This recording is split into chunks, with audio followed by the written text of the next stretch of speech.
नमस्कार सभी साथियों को, स्वागत है आपका हमारे YouTube चैनल पे। आज अपने चर्चा करने जा रहे हैं अभिकल्प इंस्टीट्यूट के अंदर जो आज 16 अगस्त वार शुक्रवार के दिन अभिकल्प इंस्टीट्यूट में आपका जो वीकली टेस्ट हुआ है IAS और RAS बैच 2024 का ये टेस्ट है, जो आपके सामने ये टेस्ट है। इस टेस्ट पे आज अपने चर्चा करने जा रहे हैं। तो अभिकल्प इंस्टीट्यूट के स्टडी विद SK वर्मा हमारा YouTube चैनल है।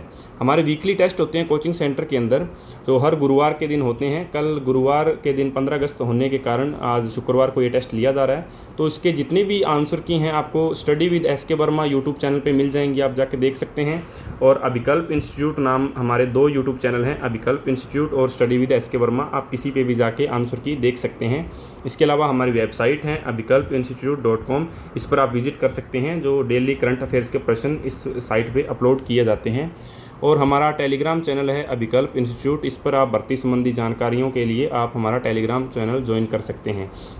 तो आज अपने IAS और RAS बैच 2024 जो नया बैच अपने स्टार्ट हुआ है, इस बैच की क्वेश्चन जो आज टेस्ट हुआ है उस पर अपने चर्चा करने जा रहे हैं। तो देखते हैं, अपने पहली क्लास होती है आपकी 10 बजे से 11 बजे तक भारत का भूगोल। तो इंडियन ज्योग्राफी के प्रश्नों पर अपनी चर्चा करने जा रहे हैं। चलिए बढ़ते हैं प्रश्नों की तरफ। देखिए, पहला प्रश्न है, भारत की स्थलीय सीमा निम्न में से किन देशों से जुड़ी हुई नहीं है? तो देखिए, पाकिस्तान, भूटान, ये आपकी स्थलीय सीमा भारत के साथ लगाते हैं। पाकिस्तान जो है वो 3310 किलोमीटर लगाता है, भूटान 699 किलोमीटर लगाता है, नेपाल भी लगाता है 1751 किलोमीटर, चीन लगाता है 3488 किलोमीटर, श्रीलंका और मालदीव ये दोनों भारत के साथ स्थलीय सीमा नहीं लगाते क्योंकि बीच में जलीय क्षेत्र आता है। और बांग्लादेश भी लगाता है, म्यांमार भी लगाता है। बांग्लादेश 4096 किलोमीटर लगाता है और म्यांमार 1643 किलोमीटर लगाता है। तो सभी देश ये सीमा लगा रहे हैं, सिर्फ श्रीलंका और मालदीव भारत के साथ स्थलीय सीमा नहीं लगाते। तो ऑप्शन से आपका सही उत्तर होगा। आगे दूसरा प्रश्न देखिए, निम्न को सुमेलित कीजिए। तो एक तरफ आपके बंदरगाह दिए गए हैं और दूसरी तरफ ये आपके राज्य दिए गए हैं। तो सुमेलित करना है कि कौन सा बंदरगाह कौन से राज्य में है। तो देखिए, मारमागांव जो बंदरगाह है, ये मारमागांव गोवा का बंदरगाह है, और नहावा शेवा ये महाराष्ट्र का बंदरगाह है, और कोच्चि जो बंदरगाह है ये केरल का बंदरगाह है, और विशाखापट्टनम आंध्र प्रदेश का बंदरगाह है। तो इसमें जो आपका ऑप्शन स दिया गया है, देखिए स ऑप्शन में 1 नंबर का ब ऑप्शन है, 2 नंबर का स ऑप्शन है, 3 नंबर का ए ऑप्शन है, और 4 नंबर का द ऑप्शन है। तो ये आपका स जो ऑप्शन होगा ये सही उत्तर होगा। आगे देखिए, तीसरा प्रश्न है, निम्न में से कौन से राज्य अंतर्राष्ट्रीय सीमा नहीं लगाते? तो राज्य दिए गए हैं भारत के, और कौन से राज्य अंतर्राष्ट्रीय सीमा नहीं लगाते वो राज्य चयन करने हैं अपने को। देखिए, राजस्थान और पंजाब बिल्कुल ये अंतर्राष्ट्रीय सीमा लगाते हैं, पाकिस्तान के साथ लगाते हैं। पश्चिम बंगाल और मणिपुर ये भी अंतर्राष्ट्रीय सीमा लगाते हैं, और जिसमें से पश्चिम बंगाल तो बांग्लादेश के साथ लगाता है और मणिपुर म्यांमार के साथ लगाता है। और हिमाचल प्रदेश, उत्तराखंड ये भी अंतर्राष्ट्रीय सीमा लगाते हैं। हिमाचल प्रदेश और उत्तराखंड नेपाल के साथ अंतर्राष्ट्रीय सीमा लगाते हैं। उत्तराखंड नेपाल के साथ लगाता है, हिमाचल प्रदेश चीन के साथ लगाता है। महाराष्ट्र और गोवा है ये अंतर्राष्ट्रीय सीमा नहीं लगाते क्योंकि ये जलीय सीमा लगाने वाले राज्य हैं। इसमें आपका ऑप्शन द सही उत्तर होगा। अगला प्रश्न देखिए, निम्न में से कौन सा कथन सत्य है? सत्य कथन की पहचान करनी है। देखिए, पहला कथन है, पश्चिम बंगाल अंतर्राष्ट्रीय सीमा व जलीय सीमा दोनों लगाता है। बिल्कुल सही कथन है। पश्चिम बंगाल जलीय सीमा भी लगाता है और बांग्लादेश के साथ अंतर्राष्ट्रीय सीमा भी लगाता है। सर्वाधिक जलीय सीमा कर्नाटक राज्य लगाता है, ये गलत कथन है क्योंकि सबसे ज़्यादा जलीय सीमा तो गुजरात राज्य लगाता है। तो ये गलत कथन है। भारत के 2 केंद्र शासित प्रदेशों की सीमा पाकिस्तान से लगती है, ये बिल्कुल सही कथन है। जम्मू कश्मीर और लद्दाख जो भारत के नवीन केंद्र शासित प्रदेश हैं, इनकी सीमा पाकिस्तान के साथ लगती है। तो ये सही कथन है। भारत के साथ सर्वाधिक स्थलीय सीमा चीन की लगती है, ये गलत कथन है क्योंकि सर्वाधिक जो भारत के साथ स्थलीय सीमा वो बांग्लादेश के साथ लगती है, और बांग्लादेश के साथ लगती है 4096 किलोमीटर। और अगर चीन की बात करें तो चीन 2 नंबर पर सीमा लगाने वाला देश है, 3488 किलोमीटर सीमा लगती है। तो सबसे ज़्यादा बांग्लादेश की लगती है, ना कि चीन की। तो ये कथन गलत है। तो इसमें आपका दूसरा और चौथा कथन गलत है। नीचे ऑप्शन देखिए, ऑप्शन में सत्य कथन पूछा गया है तो ऑप्शन 1 व 3, तो स ऑप्शन दिया गया है, कथन 1 व 3 ये सत्य कथन है। तो स ऑप्शन आपका सही उत्तर होगा। आगे बढ़ते हैं, कोको जल संधि किन द्वीपों को अलग करती है? तो कोको जल संधि अंडमान निकोबार द्वीप समूह और जो अपना म्यांमार का द्वीप है कोको द्वीप, इनको अलग करती है। तो कोको जल संधि कोको द्वीप जो कि म्यांमार का द्वीप है और अंडमान द्वीप में सबसे उत्तर में स्थित द्वीप है लैंडफॉल द्वीप, इन दोनों के बीच की जल संधि है। तो ये ऑप्शन ए आपका सही उत्तर होगा, कोको द्वीप है लैंडफॉल द्वीप के मध्य या इन द्वीपों को अलग करती है। छठा प्रश्न देखिए, भारत के साथ सर्वाधिक स्थलीय सीमा लगाने वाले दो देश कौन से हैं? अभी अपनों ने ऊपर चर्चा की है, दो देश कौन से हैं सबसे ज़्यादा स्थलीय सीमा लगाने वाले? तो सबसे ज़्यादा तो बांग्लादेश लगाता है। और बांग्लादेश कितनी लगाता है? अभी बताया था 4096 किलोमीटर लगाता है। और दूसरा सबसे ज़्यादा सीमा लगाने वाला देश चाइना है, जो भारत के साथ 3488 किलोमीटर सीमा लगाता है। तो इसमें सबसे ज़्यादा सीमा लगाने वाले दो देशों की पहचान करनी है, तो बे ऑप्शन आपका बांग्लादेश व चीन होगा। अगला प्रश्न देखिए, निम्न में कौन से राज्य हैं जो नए अंतर्राष्ट्रीय सीमा लगाते हैं और नए ही जलीय सीमा लगाते हैं? देखिए राजस्थान आ गया, तो राजस्थान तो पाकिस्तान के साथ अंतर्राष्ट्रीय सीमा लगाता है, तो ये तो ऑप्शन गलत हो गया, हो ही नहीं सकता ये। दूसरा देखिए पंजाब उत्तराखंड, तो पहला ही ऑप्शन पंजाब है, पंजाब भी पाकिस्तान के साथ सीमा लगाता है, ये भी गलत हो गया ऑप्शन। तीसरा देखिए छत्तीसगढ़, झारखंड और मध्य प्रदेश, बिल्कुल ये छत्तीसगढ़ ना तो जलीय सीमा लगाता और ना ही अंतर्राष्ट्रीय, और झारखंड भी और मध्य प्रदेश ये तीनों राज्य ना तो अंतर्राष्ट्रीय सीमा लगाते हैं और न ही जलीय सीमा लगाते हैं, ये आंतरिक राज्य हैं भारत के। तो ऑप्शन से सही उत्तर होगा। द ऑप्शन देख लेते हैं, कर्नाटक, महाराष्ट्र और गुजरात, तो ये तीनों जो राज्य हैं ये जलीय सीमा लगाते हैं, जिसमें से गुजरात तो जलीय और अंतर्राष्ट्रीय दोनों लगाता है, तो ये भी ऑप्शन नहीं होगा। तो सही ऑप्शन होगा छत्तीसगढ़, झारखंड और मध्य प्रदेश, जो ना तो अंतर्राष्ट्रीय सीमा लगा रहे हैं और ना ही जलीय लगा रहे हैं। आगे बढ़ते हैं अपने आठवां प्रश्न, भारत का दक्षिणतम बिंदु कहाँ पर स्थित है? देखिए भारत का दक्षिणतम बिंदु आपको बताया गया है, इंदिरा बिंदु को कहा जाता है भारत का दक्षिणतम बिंदु। और ये इंदिरा बिंदु अंडमान निकोबार द्वीप समूह में सबसे दक्षिण में स्थित द्वीप ग्रेट निकोबार में स्थित है। तो ये ऑप्शन द जो आपका ग्रेट निकोबार है, इस पर ये इंदिरा बिंदु स्थित है, जो 2004 में आई सुनामी के अंदर जलमग्न हो चुका है। आगे बढ़ते हैं, नौवां प्रश्न, भारत के 2019 में बने केंद्र शासित प्रदेशों में क्षेत्रफल की दृष्टि से छोटा केंद्र शासित प्रदेश कौन सा है? तो देखिए अगर सीधा छोटा केंद्र शासित प्रदेश की बात की जाए तो सीधा तो लक्षद्वीप है सबसे छोटा केंद्र शासित प्रदेश, जिसकी 32 वर्ग किलोमीटर क्षेत्रफल है। लेकिन यहाँ पूछा गया 2019 में बने नए केंद्र शासित प्रदेशों में, तो 2019 में जम्मू कश्मीर और लद्दाख दो नए केंद्र शासित प्रदेश बने हैं। इनमें से छोटा केंद्र शासित प्रदेश जम्मू कश्मीर है, लद्दाख सबसे बड़ा केंद्र शासित प्रदेश है, तो इनमें से छोटा है जम्मू कश्मीर, ऑप्शन ए आपका सही उत्तर होगा। और बड़ा केंद्र शासित प्रदेश पूछा जाए तो लद्दाख होगा। भारत का क्षेत्रफल की दृष्टि से तीसरा सबसे छोटा राज्य कौन सा है? तीसरा सबसे छोटा राज्य पूछा गया है, तो देखिए सबसे छोटा जो राज्य है वो तो है गोवा, और दूसरा सबसे छोटा है सिक्किम, और तीसरा सबसे छोटा है त्रिपुरा, और चौथा सबसे छोटा है नागालैंड। तो तीसरा सबसे छोटा पूछा गया है तो त्रिपुरा आपका सही उत्तर होगा। तो ये आपका आईएएस और आरएएस बैच के अंदर जो पहली क्लास आपकी इंडियन ज्योग्राफी की होती है, उनके प्रश्नों पर अपने डिटेल में चर्चा कर चुके हैं। उम्मीद आप सभी को समझ में आ गया होगा। अब आगे बढ़ते हैं अपने अगली जो आपकी क्लास होती है 11 बजे से 12 बजे तक, भारत की राज्य व्यवस्था यानी इंडियन पॉलिटिकल के लिए हम चलते हैं सुभाष सर की तरफ।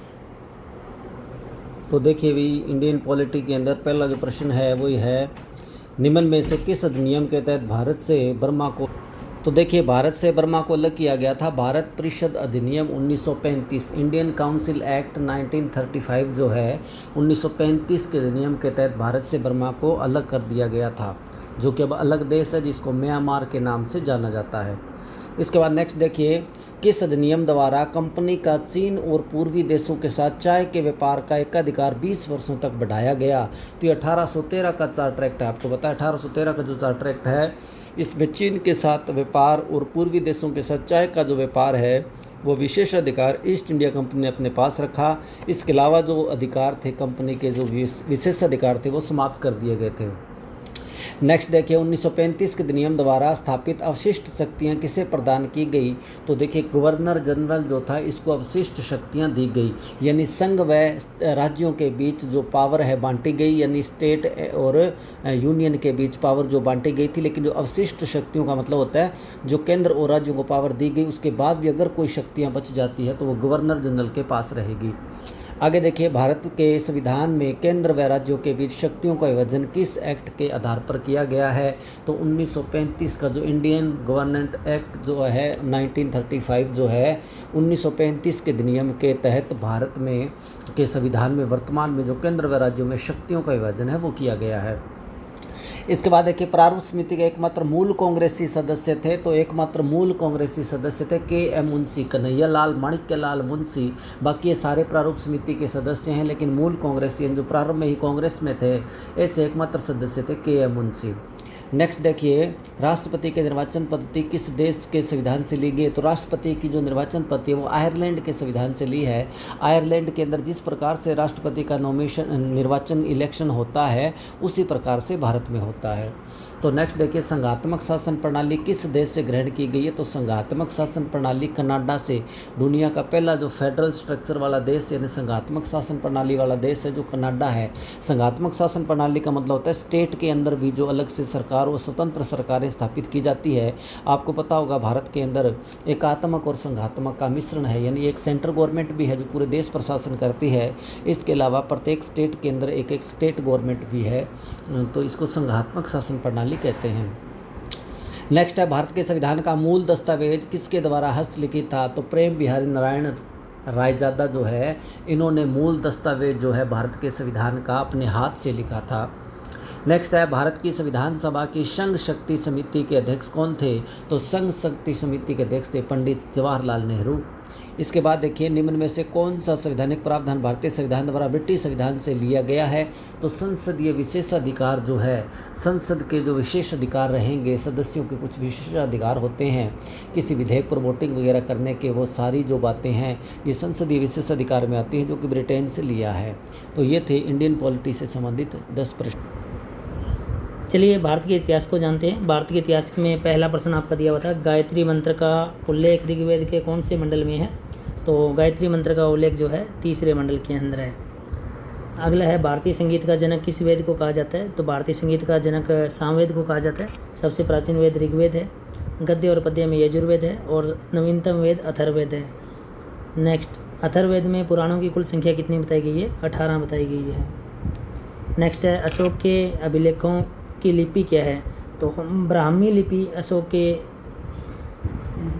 के जो अभिलेख हैं उनकी लिपि ब्राह्मी लिपि है और मैक्सिमम 90% ब्राह्मी है, कुछ में खरोष्टी भी मिली है, लेकिन आपको यहाँ पर ऑप्शन में दोनों दिए हुए तो ब्राह्मी सही करना है। भारतीय मुद्रा शास्त्र के जनक जो हैं जेम्स प्रिंसेप है। अष्टाध्यायी ये ग्रंथ है जो इसके लेखक है पाणिनि। नेक्स्ट है, बौद्ध धर्म का बाइबल किस ग्रंथ को कहा जाता है? तो विभाषा शास्त्र को कहा जाता है। त्रिपिटक जो है वो बौद्ध धर्म से संबंधित है। इंडिका जो पुस्तक है उसके जो लेखक हैं मैक्सथनीज हैं और भारत में आने वाला प्रथम जो राजदूत है वह भी कौन है? मैक्सथनीज है। हाँ, तो देखिए आगे जो आपके रीजनिंग के 10 प्रश्न हैं तर्क शक्ति के, और इस वीडियो में आपको केवल इनके आंसर बताए जाएंगे और आपको जो पेपर सॉल्व कराया जाएगा ये क्लासरूम में करवाया जाएगा। तो देखिए 31 नंबर क्वेश्चन जो है 31वां प्रश्न है, निम्नलिखित में से कौन सा अक्षर अंग्रेजी वर्णमाला श्रृंखला में दाएं से 12वें अक्षर के दाएं से चौथा अक्षर है? तो सही उत्तर होगा श ऑप्शन यानी एस है। इसके बाद 32 नंबर क्वेश्चन देखिए, निम्नलिखित में से कौन सा अक्षर अंग्रेजी वर्णमाला के बाएं से छठे अक्षर के दाएं 14वां अक्षर है? तो टी है यानी द ऑप्शन है। इसके बाद देखिए 33 है, यदि वर्णमाला के पहले भाग को उल्टा कर दिया जाए और दूसरे भाग को भी उल्टा कर दिया जाए तो बाईं ओर से 12वें अक्षर के दाईं और 7वां अक्षर कौन सा होगा? तो यू होगा। नेक्स्ट है, निम्नलिखित में से कौन सा विकल्प अंग्रेजी वर्णमाला के बाएं से 15वें अक्षर के दाएं 8वां अक्षर है? तो देखिए ये होगा डब्लू। इसके बाद 35 नंबर क्वेश्चन है, यदि अंग्रेजी वर्णमाला को उल्टे क्रम में लिख दिया जाए तो अक्षर एम के बाईं और 5वां अक्षर कौन सा होगा? तो देखिए वो होगा आर। नेक्स्ट है, यदि बैकिंग BACKING बैकिंग शब्द के प्रत्येक अक्षर को वर्णमाला क्रम में व्यवस्थित किया जाए तो कितने अक्षरों की स्थिति अपवर्तित रहेगी? तो देखिए ये रहेगी 2 अक्षरों की स्थिति। इसके बाद देखिए, यदि बैकफील्ड्स यानी BACKFIELDS जो शब्द आपको दे रखे हैं अंग्रेजी वर्णमाला के जो शब्द है, इनमें शब्दों के अक्षरों को अंग्रेजी वर्णमाला के क्रम में व्यवस्थित किया जाए तो पूर्ण व्यवस्था के बाद अक्षर F के दाईं और दूसरा अक्षर कौन सा होगा? तो ये होगा K होगा। नेक्स्ट देखिए, यदि अक्षर समूह है DEHRAZUN के प्रत्येक अक्षर को वर्णमाला क्रम में व्यवस्थित किया जाए तो नवगठित अक्षर समूह में ऐसे कितने स्वर हैं जिनके ठीक पहले एक व्यंजन होगा? तो 2 ऐसे स्वर होंगे। इसके बाद देखिए 39 नंबर जो क्वेश्चन है,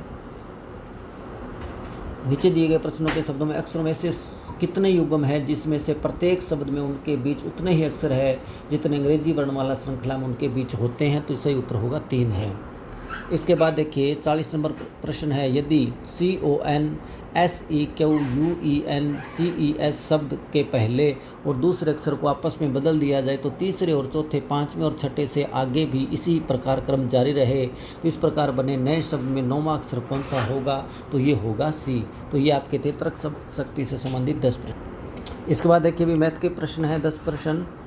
तो आपको सॉल्यूशन तो क्लास में दिया जाएगा इसका, लेकिन वैसे मैं आंसर बता देता हूँ। तो देखिए पहला जो 41 नंबर क्वेश्चन 41वां जो प्रश्न है, इसका सही उत्तर होगा सही ऑप्शन। और 42 है, इसका होगा 1375। और 43 नंबर प्रश्न है, इसका होगा 150। और इसके बाद देखिए अगला जो प्रश्न है 44 नंबर जो प्रश्न है, इसका सही उत्तर होगा 106 वाला यानी बाय ऑप्शन। और 45 में इसका होगा 50। 46वां जो है इसका होगा 9:7। और 47 में का होगा 69%। और 48 नंबर जो क्वेश्चन है इसका होगा 180%। और 49 है, इसका होगा सही ऑप्शन। और जो लास्ट आपका 50 नंबर प्रश्न है, इसका होगा 25%। इसके बाद देखिए राजस्थान की कला और संस्कृति से संबंधित जो प्रश्न है उन पर डिस्कस करते हैं। तो पहला प्रश्न है, लोक देवता गोगा जी के गुरु कौन थे? तो गोरखनाथ जो हैं वो प्रसिद्ध लोक देवता गोगा जी के गुरु थे। इसके बाद देखिए बाबा रामदेव जी के भक्तों द्वारा गाए जाते हैं। तो ब्यावले जो भजन है ये बाबा रामदेव जी के भक्त गाते हैं। इसके बाद देखिए इसमें दिया हुआ है कव्वाली सूफी संत जो हैं वो उनके मज़ार वगैरह पे गाई जाती है। और पवाड़े लोक देवता पाबू जी के गाथा गीत पवाड़े हैं। और ब्यावले जो है इन भजनों का संबंध बाबा रामदेव जी से है। नेक्स्ट है, डूंग जी जवाहर जी किस जिले के लोक देवता थे? तो सिक्कर जिले के अंदर इनका जन्म हुआ। और इनको आपको बताइए चाचा भतीजा थे। 1857 की क्रांति के समकालीन थे। 1857 की क्रांति के दौरान इन्होंने नसीराबाद की छावनी को भी लूटा था। और डूंग जी जवाहर जी को शेखावाटी का रॉबिन हुड भी कहा जाता है। यह अमीरों का धन लूट करके गरीबों में बांट देते थे। नेक्स्ट है, 4 हाथों वाले देवता के रूप में विख्यात हैं। तो वीर कल्ला जी है। आपको पता है 1568 ईस्वी के अंदर जब अकबर ने चित्तौड़गढ़ पर आक्रमण किया था, राणा उदय सिंह उस समय चित्तौड़गढ़ का राजा था। तो वीर कल्ला जी ने अपने ताऊ जयमल राठौड़ को अपने कंधों पर बैठा करके युद्ध लड़ा था। जयमल राठौड़ के दोनों हाथों में तलवार थी, कल्ला जी के भी दोनों हाथों में तलवार थी। यानी ऐसे लगा जैसे कोई चतुर्भुजी रूप में उतर आया है, इसलिए वीर कल्ला जी को 4 हाथों वाले देवता कहा जाता है। नेक्स्ट है, भूमि रक्षक देवता के रूप में कौन पूजे जाते हैं, यानी विख्यात कौन है? तो देखिए भूमिया जी जो है, राजस्थान के प्रत्येक गांव में एक भूमिया जी का मंदिर होता है जो भूमि रक्षक देवता के रूप में पूजे जाते हैं। और आपको पता होगा जयपुर के नाहर जी भूमिया, जिनका मंदिर जो है वो जयपुर के नाहरगढ़ दुर्ग में बना हुआ है, इन्हीं के नाम पर नाम पड़ा उस दुर्ग का। और दौसा के हैं सूरजमल भूमिया के मंदिर प्रसिद्ध हैं। नेक्स्ट है, वीर कल्ला जी के गुरु कौन थे? तो भैरवनाथ जो हैं, भैरवनाथ कल्ला जी के गुरु थे। और भैरवनाथ की छतरी आपको पता है चित्तौड़गढ़ दुर्ग के अंदर एक दरवाज़ा है जिसका नाम भैरवपोल है, उसके पास इनकी छतरी यानी समाधि स्थित है। और इसी भैरवपोल के पास में वीर कल्ला जी राठौड़ की छतरी भी बनी हुई है। नेक्स्ट है, तल्लीनाथ जी का संबंध किस जिले से है? तो तल्लीनाथ जी जालोर से संबंधित है। सांथू गाँव है जालोर के अंदर, यहाँ पर तल्ली जी का जन्म हुआ था। तल्लीनाथ जी को जो है वो प्रकृति प्रेमी लोक देवता के रूप में पूजा जाता है। और किसी जहरीले जानवर के काट लेने पर या पशु के बीमार होने पर इनके नाम का डोरा बांधा जाता है। नेक्स्ट है, वेंकटीगाम फलोदी में किस लोक देवता का मंदिर है? तो वेंकटीगाम फलोदी में हड़बूजी सांखला जो है लोक देवता बाबा रामदेव जी के मौसेरे भाई थे। और हड़बूजी सांखला का जन्म भी वेंकटीगाम के अंदर हुआ था। और वेंकटीगाम फलोदी के अंदर इनका मंदिर बना हुआ है। और हड़बूजी सांखला जन्म तो बुंडेल के अंदर हुआ, नागौर के अंदर। वेंकटीगाम जो है ये राव जोधा ने इनको उपहार में दिया था, क्योंकि इन्होंने राव जोधा को साम्राज्य विस्तार का आशीर्वाद प्रदान किया था। ये वो लोक देवता हैं जिनकी बैलगाड़ी की पूजा की जाती है। नेक्स्ट है, रायका व रेवाड़ी जाति के आराध्य देव कौन है? तो रायका व रेवाड़ी जाति के जो आराध्य देव है वो है पाबू जी, क्योंकि रायका और रेवाड़ी जाति जो है ऊँट पालने का काम करती है और ऊँटों के देवता पाबू जी को माना जाता है। मारवाड़ में सबसे पहले ऊँट लाने का श्रेय पाबू जी को ही जाता है। और पाबू जी ने कहते हैं ऊँट लाकर रायका और रेवाड़ी जाति के लोगों को दिए थे। नेक्स्ट है, निम्न में से गुर्जरों के आराध्य देव हैं। तो गुर्जरों के आराध्य देव आपको पता है देव नारायण जी जो है, देव देवनारायण जी, जिन्हें राज्य क्रांति का जनक भी कहा जाता है, आयुर्वेद का ज्ञाता कहते हैं। देवनारायण जी गुर्जरों के आराध्य देव हैं। देवनारायण जी का जन्म गुर्जरों के अंदर ही बगड़ावत एक गोत्र होता है, बगड़ावत गोत्र के अंदर देवनारायण जी का जन्म हुआ। तो गुर्जर जो है इनको विष्णु जी का अवतार मानते हैं। तो ये थे राजस्थान कल्चर से संबंधित 10 प्रश्न। आगे प्रश्न आते हैं अपने राजस्थान भूगोल के, जो आपकी क्लास होती है 3:20 से 4 बजे तक लगभग। तो उसमें देखिए पहला प्रश्न है राजस्थान ज्योग्राफी का। सर्वप्रथम राजपूताना शब्द का प्रयोग करने वाले कौन थे? तो सर्वप्रथम जो राजपूताना शब्द है वो जॉर्ज थॉमस ने प्रयोग किया था। ऑप्शन ब आपका सही उत्तर होगा। अगला प्रश्न देखिए, राजस्थान में सर्वप्रथम संभागीय व्यवस्था का प्रारंभ किसने किया था? तो हीरालाल शास्त्री ने सर्वप्रथम संभागीय व्यवस्था का प्रारंभ किया था। Option A. और मोहनलाल सुखाड़िया जो है इन्होंने संभागीय व्यवस्था को बंद किया था और उसके बाद वापिस स्टार्ट किया था हरदेव जोशी ने, लेकिन सर्वप्रथम संभागीय व्यवस्था का प्रारंभ हीरालाल शास्त्री ने किया था। आगे देखिए, राजस्थान का क्षेत्रफल श्रीलंका से कितना गुना अधिक है? तो राजस्थान जो है श्रीलंका से 5 गुना अधिक है, क्षेत्रफल में 5 गुना बड़ा है राजस्थान। अगला प्रश्न है, राजस्थान का पश्चिमी बिंदु कौन सा है? तो देखिए राजस्थान का जो पश्चिमी बिंदु है वो जैसलमेर जिले के अंदर है, और जैसलमेर जिले के अंदर कटरा गाँव है, कटरा गाँव। और अगर उत्तरी बिंदु की बात करें तो उत्तरी बिंदु श्रीगंगानगर में कोणा गांव है, और दक्षिणी बिंदु जो है वो बांसवाड़ा के अंदर बोरकुंडा गांव है, पूर्वी बिंदु जो है वो धौलपुर के अंदर सिलावट गांव है, और जो पश्चिमी बिंदु है पूछा गया है वो जैसलमेर के अंदर कटरा गांव है। अगला प्रश्न है, राजस्थान की अंतर्राष्ट्रीय सीमा की लंबाई कितनी है? अंतर्राष्ट्रीय सीमा पूछी गई है। तो देखिए राजस्थान के साथ पाकिस्तान की अंतर्राष्ट्रीय सीमा लगती है, और 1070 किलोमीटर अंतर्राष्ट्रीय सीमा राजस्थान के साथ लगती है। और यदि राजस्थान की कुल सीमा की बात करें तो राजस्थान की टोटल सीमा है 5920 किलोमीटर, जिसमें से 4850 किलोमीटर अंतर्राज्यीय सीमा है, ये अंतर्राज्यीय सीमा है, और 1070 किलोमीटर जो है ये अंतर्राष्ट्रीय सीमा है, और ये टोटल 5920 किलोमीटर होती है। तो ऑप्शन ए आपका सही उत्तर होगा। निम्न में से राजस्थान के साथ पाकिस्तान का कौन सा जिला सीमा नहीं बनाता है? तो राजस्थान के साथ पाकिस्तान की सीमा जो लगती है, पाकिस्तान के कौन कौन से ज़िले हैं जो राजस्थान के साथ सीमा लगाते हैं? तो देखिए ऑप्शन दिए गए हैं। बहावलपुर, बिल्कुल बहावलपुर राजस्थान के साथ पाकिस्तान का ये ज़िला है जो राजस्थान के साथ बॉर्डर लगाता है।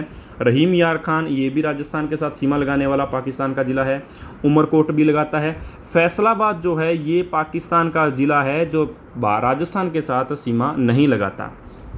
आगे देखिए, और ये बहावलपुर, रहीम यार खान, उमरकोट ये पाकिस्तान की पंजाब प्रांत के ज़िले हैं।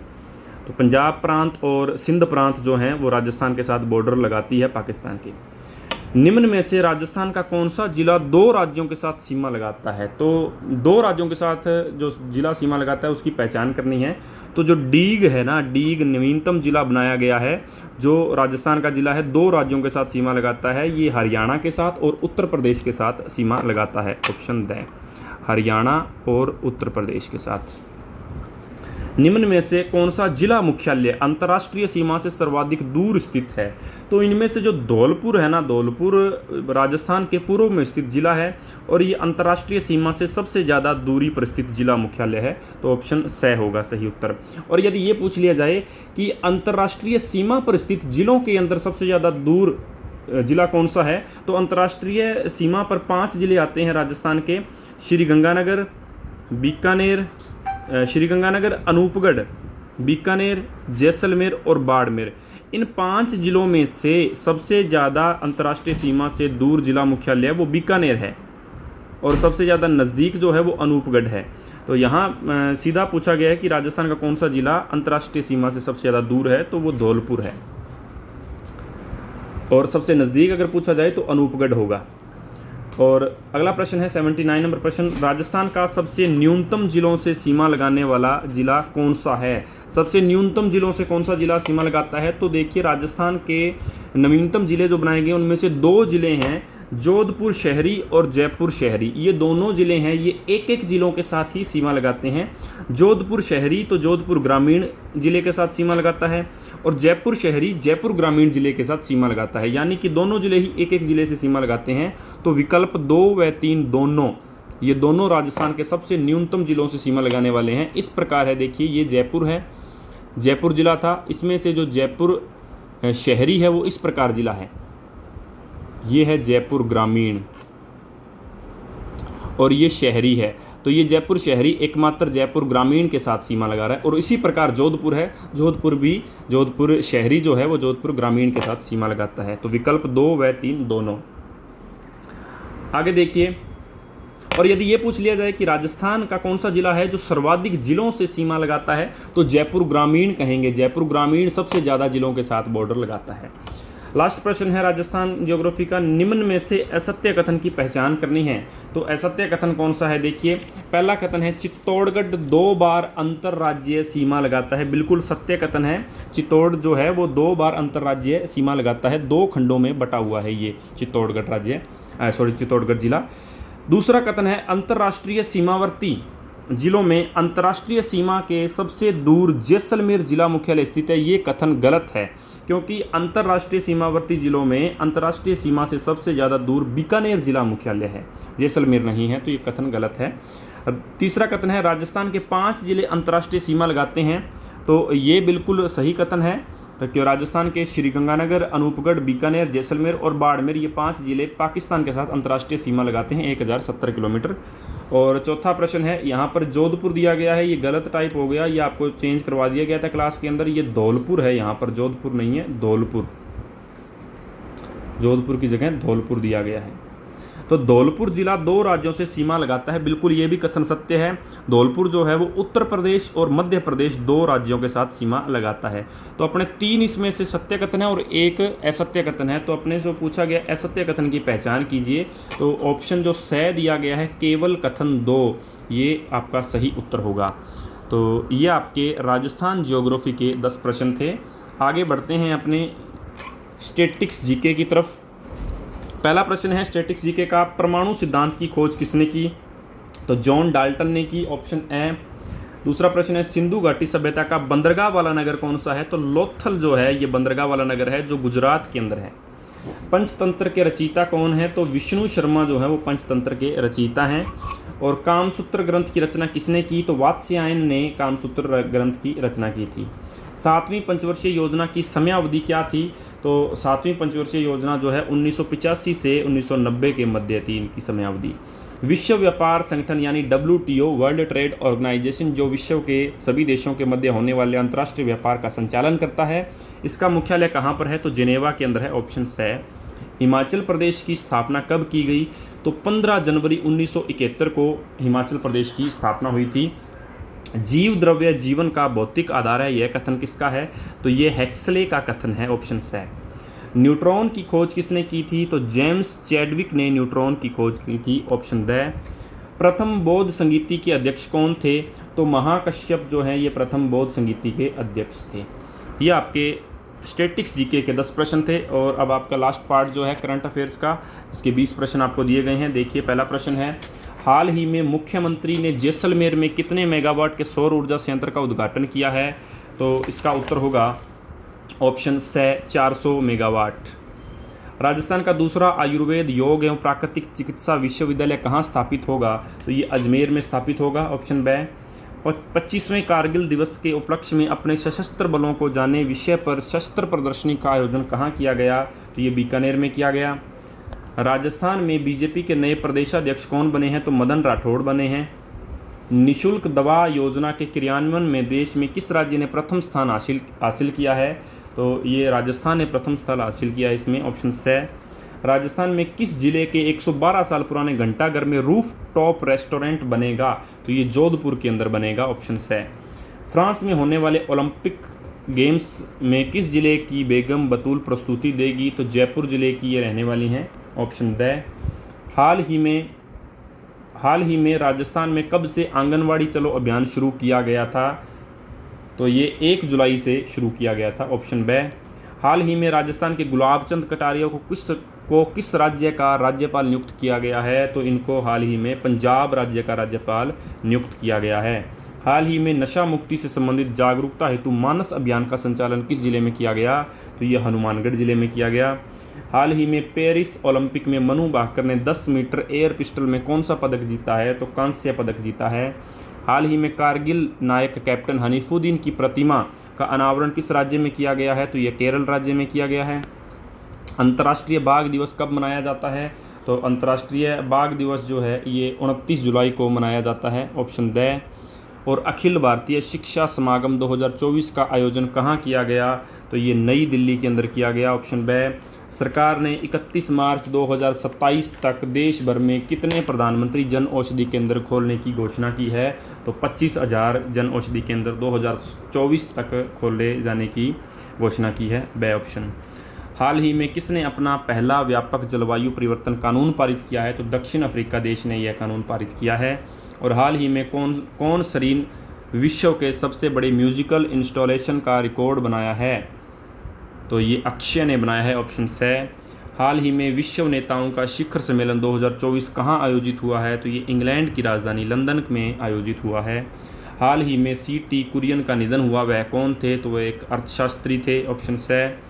छतरगला टनल का निर्माण किस राज्य या केंद्र शासित प्रदेश में किया जाएगा, तो ये जम्मू कश्मीर केंद्र शासित प्रदेश में किया जाएगा। ये आपका पेपर कंप्लीट होता है। तो ये आपका पेपर था IAS और RAS बैच 2024 के लिए अभिकल्प इंस्टीट्यूट के अंदर जो आपका अभी नया बैच स्टार्ट हुआ है, उसका ये पहला ही पेपर हुआ है जो 16 अगस्त 2024 को शुक्रवार के दिन आयोजित किया गया है। और इसकी आपने आंसर की पे चर्चा की है। उम्मीद है सभी विद्यार्थियों को समझ में आ गया होगा। इसके अलावा यदि आप IAS का या RAS शिक्षक first grade, second grade, REET, SSC किसी भी प्रकार की प्रतियोगी परीक्षाओं की तैयारी करना चाहते हैं तो आप हमारे अभिकल्प इंस्टीट्यूट में आकर विज़िट कर सकते हैं। 2 दिन का फ्री डेमो रहेगा, आप डेमो क्लास लगा के देख सकते हैं। और इसके अलावा यदि आपको किसी प्रकार की जानकारी चाहिए तो हमारा नंबर दिया गया है, इस नंबर पर संपर्क करके जानकारी ले सकते हैं। और हमारे अभिकल्प इंस्टीट्यूट में विज़िट करने के लिए आप आइए, नज़दीक भगत सिंह चौक, हनुमानगढ़ जंक्शन हमारा कोचिंग सेंटर का एड्रेस है, आप आकर विज़िट कर सकते हैं। और हमारी वेबसाइट है abhikalpinstitute.com, इस पर भी आप विज़िट करके डेली इसमें करंट अफेयर्स के प्रश्न अपलोड किए जाते हैं, उसकी जानकारी ले सकते हैं। और हमारे यूट्यूब चैनल हैं, 2 यूट्यूब चैनल हैं, अभिकल्प इंस्टीट्यूट और दूसरा है स्टडी विद SK वर्मा। जो भी हमारे वीकली टेस्ट होते हैं कोचिंग सेंटर के अंदर, उसकी आंसर की आप उसी दिन या अगले दिन इन दोनों यूट्यूब चैनलों पर प्रोवाइड करवा दी जाती है। आप जाकर देख सकते हैं, चेक कर सकते हैं। हर एक बैच के अलग अलग टेस्ट होते हैं और उनकी अलग अलग वीडियो आपको अपलोड करवाई जाती है, आप देख सकते हैं। तो उम्मीद है आप सभी विद्यार्थियों को आज का जो उन्होंने IAS और RAS बैच का जो टेस्ट पर चर्चा की है सभी को समझ में आ गया होगा। तो अपने मिलते हैं नेक्स्ट वीडियो में, तब तक के लिए टेक केयर।